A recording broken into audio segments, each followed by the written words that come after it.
This etude is practically designed to be taken at a tempo similar to quarter note equals 138 or higher. I say this because of the combination of the allegro vivace marking, the natural flow of the constant eighth notes, and the evenly spaced places to breathe, meaning the rests.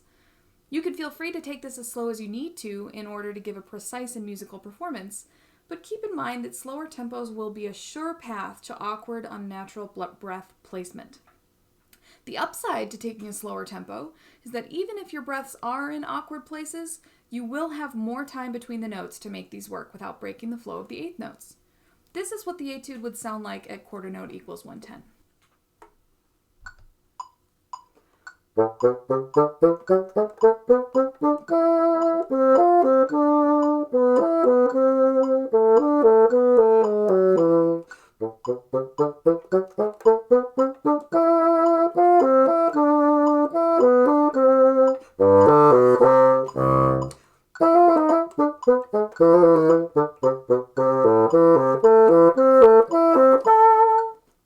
I'm still able to play with accuracy and keep it musical, but I'm going to have to plan out my breaths much more carefully. After the first repeat, there are some fast 16th note patterns we should address. First, I want you to look at the patterns of each. We have 5 notes to focus on: E, F, E, D sharp, E. Does this gesture sound or look familiar? If so, it's probably because it's a turn. We usually see these in Baroque, classical, and Romantic music. In this case, make sure to focus on the original note, E, which we keep coming back to. We rise over it to the F, dip under it with the D sharp. So essentially, Weissenborn just creates an extension of the E itself from beat 1 to beat 2. To help with clarity, make sure to use the accent on beat 1 to your advantage. A harder attack will make it obvious that the first E is the most important of all 5. Notice the next measure starts exactly the same way, only down an octave. Try practicing only beat 1 into beat 2 of each measure to make sure they match in emphasis, intonation, and even rhythm.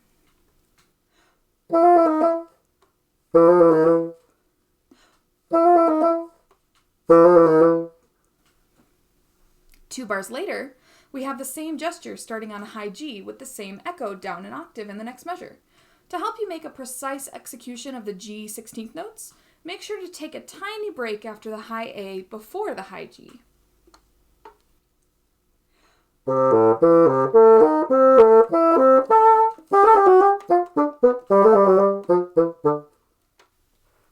This will help guarantee the G is that solid attack.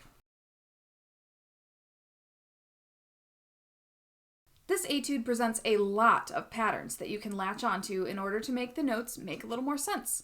For example, measure 21 through 28 has a distinct pattern of diminished 7th chords that descend gradually by 1 step. Look at the downbeat in each measure. Sure enough, they resemble a scale for 5 bars: A sharp, G sharp, F sharp, E, D. A good way to practice these patterns is by breaking them up. You can play only the first 2 notes of each bar in tempo,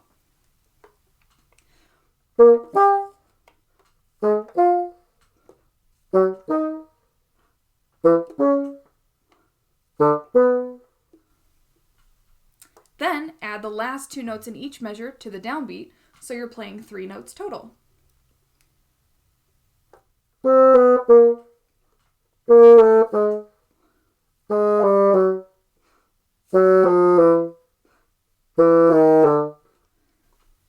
This exercise can help you learn the muscle memory for these descending scales instead of just playing through them over and over to try and learn the notes. When I see etudes with leaps, arpeggios, and scales with lots of slurs, the first conclusion I come to about an etude like that is going to have to do with air support. Even when you play staccatos, getting them really crisp has a lot to do with the support you put behind each note and the pressure you put between them. In this etude, make sure you push your air constantly for 2 reasons: to make all the notes speak clearly and to make sure the music flows naturally. Just remember, dynamics are related to the speed of your air, not your level of air support. Feel that crunch feeling in your abs actively while you play, no matter what the dynamic level is, to keep that air support the entire time. Because of this, you'll find a much more refined tone quality and intonation stability in your performance.